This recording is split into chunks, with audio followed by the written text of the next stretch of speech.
نوعمر لڑکوں اور خصوصاً تمام لڑکیوں اور ان کے والدین کے لیے بہترین۔ اگر کوئی شخص چاہے وہ آپ کا ٹیچر ہو، اسکول کا چپڑاسی ہو، آفس بوائے ہو، چوکیدار یا ڈرائیور ہو، لیب اٹینڈنٹ ہو یا کوئی بڑا اسٹوڈنٹ ہو، آپ کو اکیلے میں بلائے تو آپ نے اس کے پاس نہیں جانا۔ مدرسے کا استاد، قاری صاحب یا امام صاحب آپ کو اپنی ذاتی رہائش گاہ پر یا کمرے میں بلاتے ہیں تو مت جائیں، اور والدین کو یہ بات ضرور کہہ دیں۔ گاؤں یا شہر میں اگر کوئی دکاندار آپ کو دکان کے اندر آنے کا کہتا ہے تو مت جائیں۔ 8 سے 10 سال سے بڑی بچیاں دکان پر جائیں ہی نہیں۔ اپنے گھر کے لوگوں کو سوا باہر کسی سے کھانے کی چیز مت لیں۔ اگر لینا بھی پڑے تو کھائیں مت، بلکہ جیب میں رکھ کر بعد میں پھینک دیں۔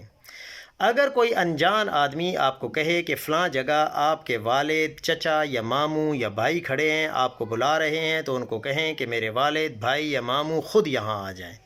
اگر استاد یا قاری آپ کو کہیں کہ کمرے سے فلاں چیز لاؤ اور آپ جاتے وقت محسوس کریں کہ وہ خود بھی میرے پیچھے آ رہا ہے، تو اس سے معذرت کر کے اندر جانے سے انکار کر دیں۔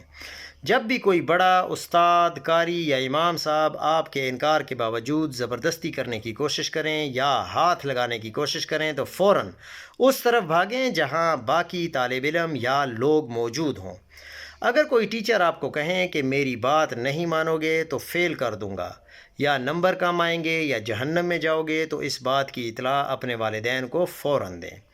گھریلو ملازمین اور گھر میں تعمیر یا مرمت کا کام کروانے کے لیے بلائے گئے مستری، مزدور، الیکٹریشین، پلمبر یا پینٹر وغیرہ پر کڑی نظر رکھیں۔ بعض اوقات یہ افراد خواتین یا بچوں پر بری نظر رکھتے ہیں اور چوری چکاری کے بھی مرتکب ہوتے ہیں، لہٰذا ان کی طرف سے غفلت یا اندھا اعتماد آپ کو نقصان پہنچا سکتا ہے۔ صرف قابل اعتماد اور جانے پہچانے لوگوں کو ہی گھر میں داخل کریں۔ کوئی بھی پرایا شخص اگر آپ سے نرم اور میٹھے لہجے میں بات کرتے وقت آپ کے جسم کو بار بار ہاتھ لگانے کی کوشش کرے تو وہاں سے جلدی نکلنے کی کوشش کریں، اور اس آدمی کے بارے میں ہمیشہ احتیاط سے رہیں، گھر میں بھی بتائیں۔ اگر آپ کہیں کسی کی گرفت میں آ گئے ہیں اور وہاں سے نہیں نکل سکتے یا اس بندے سے خود کو چھڑا نہیں سکتے، کوئی بچانے والا بھی نہ ہو، اور خدا نخواستہ وہ آپ سے کچھ غلط کرنے میں کامیاب ہو جائے، تو اس کو بھی کبھی یہ کہنے کی غلطی نہ کریں کہ میں اپنے والد کو بتاؤں گا یا بتاؤں گی۔ اگر آپ نے ایسی بات کی تو وہ آپ کو زندہ نہیں چھوڑے گا۔ اگر اس نے آپ کو دھمکی دی کہ اگر گھر میں کچھ کہا تو مار دوں گا، تو اسے کہیں کہ ٹھیک ہے، نہیں بتاؤں گا۔ بعد میں گھر آ کر اپنے والدین کو پورا واقعہ بتا دیں۔ شرمانے کی